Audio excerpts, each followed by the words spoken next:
Hello friends, welcome to our YouTube channel Industrial Guru. और आज हम बात करने वाले हैं enthalpy of steam. Enthalpy of steam means हम स्टीम की एंथैल्पी को कैलकुलेट कैसे करते हैं जब हमारा स्टीम वेट रीजन्स में हो, जब हमारा स्टीम सुपर हीटेड कंडीशन में हो, जब सैचुरेटेड लिक्विड हो, सैचुरेटेड वेपर हो। इस कंडीशन में हम एंथैल्पी को कैलकुलेट कैसे करते हैं वो आज हम इस वीडियो में जानने वाले हैं। डॉम वेपर डॉम के पूरे ग्राफ की हेल्प से समझेंगे, पूरा डिटेल में समझेंगे कि ड्राइनेस फ्रैक्शन क्या है, कैसे हम उसको एंथैल्पी को कैलकुलेट करते हैं। तो आइए शुरू करते हैं। सबसे पहले हमारे पास ये टीएस ग्राफ है। वर्टिकल लाइन शो करता है टेम्परेचर को और हॉरिजॉन्टल लाइन शो कर रहा है एंट्रोपी को। तो हमने देखा है कि हमारे पास ये वेपर डॉम है। वेपर डॉम में अगर हम देखेंगे तो कौन कौन से जोन इंक्लूड होते हैं। सबसे पहले अगर हम बात करें तो वेपर डॉम में जो लेफ्ट साइड है इसके सामने ये जो जोन होता है इसको हम बोलते हैं लिक्विड जोन। ये जोन कौन सा है? Liquid zone. अगर हम बात करें राइट साइड की तो राइट साइड में होता है हमारा वेपर जोन। और in between liquid and vapour यहां पर हमारा कौन सा जो होता है? Liquid plus vapour zone. यानी इस डोम के अंदर जो ये वाला पोर्शन है, इस पोर्शन में लिक्विड और वेपर दोनों एग्जिस्ट करते हैं। यहां पर ओनली लिक्विड एग्जिस्ट करता है और यहां पर वेपर। तो ये जो पोर्शन, ये जो लाइन है, ये लाइन कौन सी है? हमारी सैचुरेटेड वाटर। ये लिक्विड की लाइन होगी, वाटर में हम समझते हैं। और ये जो लाइन है हमारा, ये है सैचुरेटेड वेपर। और अगर हम ड्राइनेस फ्रैक्शन की बात करें, ड्राइनेस फ्रैक्शन तो क्योंकि सैचुरेटेड वाटर है, सैचुरेटेड लिक्विड है, सैचुरेटेड लिक्विड लेते हैं इसको, सैचुरेटेड लिक्विड। तो यहां पर जो ये लाइन है, क्योंकि सैचुरेटेड लिक्विड है मींस लिक्विड है, तो ड्राइनेस फ्रैक्शन हमारा यहां पर कितना होगा? x is equal to 0। और यहां पर ओनली क्या है? स्टीम। यहां पर ओनली है वेपर और वाटर वेपर्स नहीं है। वाटर वेपर्स नहीं है तो हमारा ड्राइनेस फ्रैक्शन कितना रहता है? 1। क्योंकि ड्राइनेस फ्रैक्शन कहां से कहां लाई करता है? ड्राइनेस फ्रैक्शन लाई करता है हमारा 0 से 1 के बीच में। ड्राइनेस फ्रैक्शन क्या है? ड्राइनेस फ्रैक्शन ऐसे समझ सकते हैं कि सपोज एक कंटेनर है जिसमें कुछ वाटर ड्रॉपलेट वाटर्स है, या फिर हमने किसी वाटर को हीट किया 100 डिग्री सेल्सियस पे, तो water just start to convert into vapour form. तो यहाँ पर जो नीचे लिक्विड है और यहाँ पर वेपर है, तो यहाँ पर वेपर का कितना पार्ट है मींस स्टीम का कितना पार्ट है, ड्राई स्टीम का कितना पार्ट है, तो इसको हम बोलते हैं x is equal to ms upon ms plus m liquid कह सकते हो यहाँ पे, है ना। कि यहाँ पर स्टीम का कितना हिस्सा है उसको हम बोलते हैं, वेपर का कितना हिस्सा है इसमें पार्टीशन है, फ्रैक्शन है, उसको हम बोलते हैं ड्राइनेस फ्रैक्शन। तो अब जब हम ये स्टार्ट करते हैं तो एक एग्जांपल से समझेंगे कि किस तरह से हमारा पूरा एंथैल्पी कैलकुलेट करते हैं हम स्टीम की लिक्विड की ओर, जब हमारा स्टीम लिक्विड वेट जोन में हो और सुपर हीटेड स्टीम जोन में हो या सैचुरेटेड पॉइंट्स में हो। तो कुछ टर्म्स है जो इसमें यूज होने वाले हैं वो हम समझते हैं। सबसे पहले टर्म्स है HF। अगर हम HF की बात करें तो इसका मीनिंग है specific enthalpy, specific enthalpy of water या liquid. Hg is specific enthalpy of vapor। और HFG की जब टर्म्स आएगी इसका मीनिंग है स्पेसिफिक एंथैल्पी ऑफ इवेपोरेशन। क्योंकि यहाँ पर ये जो जोन है, यहाँ पर लिक्विड और वेपर एग्जिस्ट कर रहा है और इवेपोरेशन हो रहा है। This is specific enthalpy of evaporation. एक एग्जांपल लेते हैं। सपोज हमारे पास एक वेसल है जिसमें कुछ लिक्विड फिलअप है, वाटर फिलअप है, जिसका इनिशियल टेम्परेचर कितना है हमारे पास? इनिशियल टेम्परेचर है हमारे पास 20 डिग्री सेल्सियस। और हमने क्या किया, इसको एक बर्नर की हेल्प से हीट करना स्टार्ट किया। जब हम इसको हीट करेंगे तो हीट एडिशन होगा इस वाटर के अंदर, और हीट होने के बाद इसका वाटर क्या होगा? टेम्परेचर रेज करना स्टार्ट करेगा। धीरे धीरे इस वाटर का टेम्परेचर रेज करेगा और सपोज इनिशियल 21, 23, 30 ऐसे जाते करते करते कहां तक जाएगा ये वाटर का टेम्परेचर? 100 degree Celsius. और 100 डिग्री सेल्सियस वाटर का क्या होता है? Boiling point. वाटर किस टेम्परेचर पे बॉइल होता है? 100 डिग्री सेल्सियस। जब उसका प्रेशर जो हो वो एटमॉस्फेरिक प्रेशर पे वाटर कितने टेम्परेचर पे बॉइल करता है? 100 डिग्री सेल्सियस पे। तो जब हम इसमें हीट ऐड कर रहे हैं तो हीट एडिशन में वाटर का टेम्परेचर इंक्रीज हो रहा है। तो अगर हम दो चीजें देखते हैं, हमने पढ़ा हुआ है सेंसिबल हीट के बारे में और लेटेंट हीट के बारे में। जब हम किसी सब्सटेंस में हीट ऐड करते हैं और उसका टेम्परेचर में चेंजेस हो, फेस में कोई चेंजेस ना हो, तो हम उसमें सिस्टम में जो हीट ऐड करते हैं उसको क्या बोलते हैं हम, सेंसेबल हीट। और अगर हम किसी सब्सटेंस में हीट ऐड करें और उसके टेम्परेचर में कोई चेंजेस ना हो और फेस चेंज हो, तो तब हम कौन सा बोलते हैं, लैटेंट हीट। मींस उसमें टेम्परेचर तो चेंज हो रहा है बट फेस में कोई चेंजेस नहीं है, दैट इज सेंसेबल हीट। और अगर टेम्परेचर में कोई चेंज नहीं है और फेस चेंज हो रहा है, दैट इज लैटेंट हीट। तो यहाँ पर अगर हम देखें कि जब हमारा इनिशियल टेम्परेचर वाटर का 20 डिग्री सेल्सियस था और उसको हमने हीट ऐड करने के बाद कहां तक लेके गए, 100 डिग्री सेल्सियस तक, तो यहाँ पर कौन सा हीट हमने इसमें ऐड किया, विच इज सेंसेबल हीट। क्योंकि यहाँ पर पहले इनिशियल भी ये वाटर था जब 20 डिग्री सेल्सियस पे था, और जब ये 100 डिग्री सेल्सियस पे पहुंचा तब भी ये कौन सा है, वाटर ही है। तब फेस में कोई चेंजेस नहीं है, ओनली टेम्परेचर में चेंजेस आ रहा है 20 से 100 डिग्री सेल्सियस। तो इसमें जो हीट एडिशन हुआ वो कौन सा हुआ, सेंसिबल हीट। इसको ग्राफ पे समझते हैं कि इनिशियल टेम्परेचर वाटर का 20 डिग्री सेल्सियस है और हीट ऐड करने के बाद इसका टेम्परेचर रेज हो गया कहां तक, इसके बॉइलिंग पॉइंट तक। ये इसका बॉइलिंग पॉइंट आ गया, which is equal to T2 boiling point. क्योंकि डिफरेंट प्रेशर पे वाटर का जो बॉइलिंग पॉइंट है वो डिफरेंट हो सकता है। एटमॉस्फेरिक पे 100 है, बट अगर वैक्यूम की कंडीशन में देखें तो वाटर का जो बॉइलिंग पॉइंट है वो 100 से कम रहता है। तो T2 इज इसका टेम्परेचर जब बॉइलिंग पॉइंट है। अब यहाँ पर इसका टेम्परेचर कितना है स्टीम का, सॉरी जब वाटर कितना है, यहाँ पर कितना टेम्परेचर है वाटर का, 20 डिग्री सेल्सियस। और जब ये हीट ऐड हुआ इसमें और ये बॉइलिंग पॉइंट तक गया, तब इसमें इसका टेम्परेचर आ गया 100 डिग्री सेल्सियस।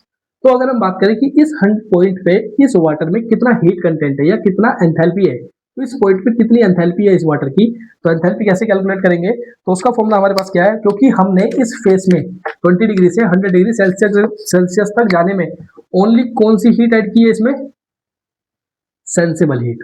कौन सी हीट एडिशन हुआ है, सेंसिबल हीट। और सेंसिबल हीट का फॉर्मूला क्या है, mCp डेल्टा टी, और लेटेंट हीट का ml। L is equal to latent heat of vaporisation. तो m इज यूनिट मास की बात कर रहे हैं, तो Cp आ जाएगा और डेल्टा टी। तो फर्स्ट इस पॉइंट पे जब हम हीट ऐड करते हैं और इस पॉइंट पे हम बोलते हैं HF। तो HF की वैल्यू क्या होगी, HF is equal to Cp, और Cp क्योंकि ये वाटर का बात कर रहे हैं, क्योंकि यहाँ से यहाँ तक फेस में कौन सा क्या लाई कर रहा है, वाटर। तो CpW डेल्टा टी, अगर हमने इसको T2 दिया है और ये टेम्परेचर T1 है, which is equal to T2 minus T1 delta T. तो इस पॉइंट में इस वाटर की जो एंथैल्पी होगी, इस पॉइंट पे इस वाटर में जो हीट एडिशन हुआ और इस वाटर की जो एंथैल्पी होगी वो कितनी होगी, is equal to HF, which is CpW T2 minus T1। Now अब हमने क्या किया, इस वाटर को फर्दर हीट किया, इस वाटर को हमने फर्दर हीट किया, हीट एडिशन होगा। हीट एडिशन होगा तो क्या होगा, हीट एडिशन होने के बाद इस वाटर का जो फेस है, अब क्या होगा, ये वाटर बॉईल करेगा और अपना फेस चेंज करके किसमें चला जाएगा, वेपर में जाएगा। ऐसा नहीं कि एकदम से सारा वाटर जो है बॉईल हमारा वेपर में कन्वर्ट हो जाए, धीरे धीरे कन्वर्ट होगा। सपोज यहाँ पे इनिशियल वेपर बनना स्टार्ट हुआ, तो हो सकता है कि इस सिस्टम में पूरा भी 10% वेपर हो और 90% लिक्विड। फिर ये जैसे जैसे इसमें हीट एडअप हम करेंगे तो ये रेशियो चेंज होता जाएगा। मीन्स एक कंडीशन आएगी कि 50% हमारा वेपर, 50% लिक्विड। एक कंडीशन आएगी कि जब सारा वाटर किसमें हो जाएगा, 100% वेपर एंड 0% लिक्विड। तो जब 10% वाटर और 90% लिक्विड है, अगर हम इसको ग्राफ पे समझें तो यहाँ पर देखें कि जब ये जो वेपर बन रहा है, इस वेपर का भी टेम्परेचर कितना है, 100 डिग्री सेल्सियस। टेम्परेचर वेपर का भी और वाटर का दोनों का सेम है, बट फेस चेंज हो गया। अभी वाटर किसमें कन्वर्ट हो गया, वेपर में। तो जब वाटर वेपर में कन्वर्ट हुआ तो यहाँ पर आप देखेंगे क्योंकि टेम्परेचर ये टेम्परेचर क्या है हमारा, कांस्टेंट हो गया है। तो टेम्परेचर अगर कांस्टेंट है तो ये ग्राफ कैसा जाएगा, स्ट्रेट लाइन। नाउ इस पॉइंट पे क्योंकि हमारा कौन सा रीजन है, वेट रीजन है, यहाँ पर हमारा दोनों ही वेपर और लिक्विड एग्जिस्ट करते हैं। तो यहाँ पर अगर हम बात करें तो दिस इज जब 10% 90% है, 10% वेपर है, तो 0.1 हमारा ड्राइनेस फ्रैक्शन हो गया। हो सकता है 20% हमारा भी वेपर है और 80% लिक्विड, तो दिस इज 0.2 हमारा ड्राइनेस फ्रैक्शन हो गया। जब मिड पॉइंट आएगा, जब 50% वेपर 50% लिक्विड है, तो हमारा ड्राइनेस फ्रैक्शन कितना हो जाएगा, 0.5। अब एक कंडीशन आएगी जब हमारा सारा वेपर सारा लिक्विड किस में कन्वर्ट हो जाएगा, वेपर में।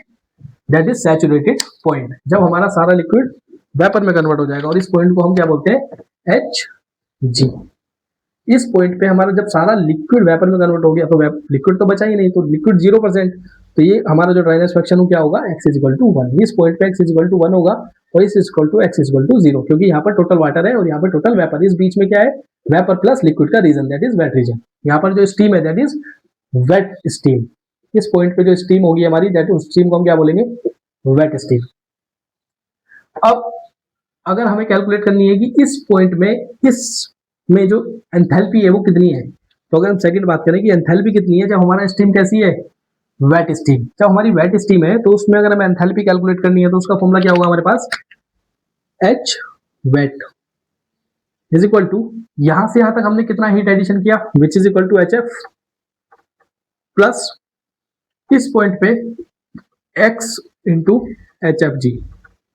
H F g specific enthalpy of evaporation, x dryness fraction. इस अब हो सकता है कि 0.5 पे बात किया है तो 0.5 एक्स की वैल्यू हो जाएगी, 0.7 पे हो सकता है, 0.8 पे हो सकता है, जिस भी पॉइंट पे हमें कैलकुलेट करनी है। जब हो सकता है 90%, जनरली केस में 90-95% ड्राइनेस फ्रैक्शन रहता है हमारा वेट स्टीम में, तो 90.9 से मल्टीप्लाई करके एच एफ जी की वैल्यू हम कैलकुलेट कर सकते हैं। उससे हमें पता चलेगा कि उसमें कितना एंथैल्पी है, उस टीम में कितना एंथैल्पी है हमारे पास जब हमारा स्टीम कैसा है, वेट स्टीम।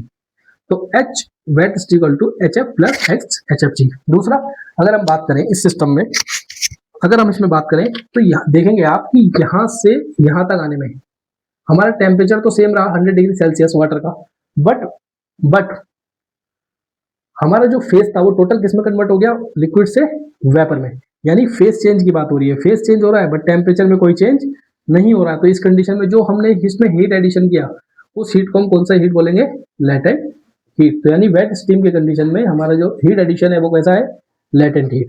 नाउ अब हमारा टोटल जो वाटर था वो किस में कन्वर्ट हो गया, टोटल वाटर कन्वर्ट हो गया हमारा स्टीम में, टोटल वाटर स्टीम में कन्वर्ट हो गया है। अब अगर हम इसमें फर्दर हीट एडिशन करेंगे तो अब क्या होगा, जो वेपर है या स्टीम है उसका टेम्परेचर रेज करना स्टार्ट करेगा। मीन्स अब जो 100 है 100 से ज्यादा जाएगा, मीन्स 110, 120, 130 और 140। जब टेम्परेचर इंक्रीज करेगा तो स्टीम हमारी कैसी कहलाएगी, सुपर हीटेड स्टीम। तो यहाँ पर स्टीम कैसी कहलाएगी हमारी, सुपर हीटेड स्टीम। तो जब टेम्परेचर रेज किया तो यहाँ पर जो टेम्परेचर रेज किया, इसका सपोज टेम्परेचर रेज करके आ गया 180 डिग्री सेल्सियस, 180 डिग्री सेल्सियस। तो यहाँ देखेंगे कि यहाँ पर हमारा जो स्टीम था वो कैसा था, सैचुरेटेड स्टीम या ड्राई स्टीम। ड्राई स्टीम मतलब उसमें कोई भी लिक्विड का पार्टिकल्स नहीं है, वेपर नहीं है, पॉइंट्स पार्टीशन नहीं है, ओनली उसमें क्या है, वेपर या स्टीम। अब स्टीम का हमने टेम्परेचर कितने, यहाँ पर कितना टेम्परेचर है हमारा स्टीम का, 100 डिग्री सेल्सियस, और रेज करके कहाँ तक ले गए, 180 डिग्री। तो यहाँ पर यहाँ भी गैस है यानी वेपर है स्टीम, यहाँ पर भी स्टीम है यानी वेपर है। इस फेस में दोनों ही में, इनिशियल और फाइनल में, हमारा सब्सटेंस किस फेस में, वेपर फेस में, गैस फेस में, बट टेम्परेचर में चेंजेस है, फेस में कोई चेंज नहीं है, टेम्परेचर में चेंजेस है। दैट मीन्स हमने इसको सुपर हीटेड स्टीम जोन में जो हीट ऐड की वो कौन सी हीट होगी हमारी, सेंसिबल हीट। इस पॉइंट से इस पॉइंट तक जाने में जो हीट ऐड की दैट इज सेंसिबल हीट। तो अगर हमें कैलकुलेट करना है इस पॉइंट पे, पहले तो हम इस पॉइंट पे कैलकुलेट करेंगे एचजी पे, जब वो सैचुरेटेड स्टीम होगी, जब हमारी कैसी होगी स्टीम, सैचुरेटेड या ड्राई स्टीम। जब ड्राई या सैचुरेटेड स्टीम होगी उस केस में हमारा एंथैल्पी क्या होगा, which is H G. H G is equal to H F plus X. X क्या है, क्योंकि इस पॉइंट पे ड्राइनेस फ्रैक्शन कितना है हमारा 1, तो एक्स की वैल्यू 1 हो जाएगी, और एच एफ जी, तो H G is equal to H F plus H F G. इस पॉइंट पे हमारी एंथैल्पी कितनी हो गई सिस्टम में, H F plus H F G. Now हम बात करते हैं कि इस पॉइंट पे 180 डिग्री सेल्सियस पे उस स्टीम की एंथैल्पी कितनी होगी, बस उसमें इतना हीट कंटेंट कितना है, उस स्टीम में हीट कंटेंट कितना है, उसको अगर हमें कैलकुलेट करना है तो which is equal to 4। Now 180 degree पे सुपर हीटेड स्टीम की बात हो रही है, तो T superheated is equal to, first हमने वाटर को जो 20 से 100 लेके गए वो steam, which is equal to H F plus, अब इसका जो फेस चेंज में जो लेटेंट हीट हमने ऐड किया उसमें कितना हीट एडिशन हुआ, which is equal to H G. यहां से यहां तक आने में जितना हीट एडिशन हुआ which is equal to H G plus, sorry, which is equal to H F G plus, यहां से यहां तक हमने जो हीट एडिशन किया, क्योंकि ये क्या है सेंसिबल हीट, फॉर्मूला क्या होगा, MCP delta T, M unit mass है तो सीपी डेल्टा टी। सीपी किसका होगा, सीपी होगा हमारा स्टीम का, और डेल्टा टी ये हमने मान लिया टेम्परेचर, ये T1 था, ये T2 था, ये T3 है, which is equal to T3 minus T2। तो सुपर हीटेड स्टीम की जो एंथैल्पी हम कैलकुलेट करते हैं वो किस फॉर्म से करते हैं, T superheated is equal to H F plus H F G plus C P S T3 minus TP. अब यहाँ पे दो टर्म्स आई, CPW और CPS, CPW और CPS। CPW which is equal to specific enthalpy of water, sorry, specific heat of water.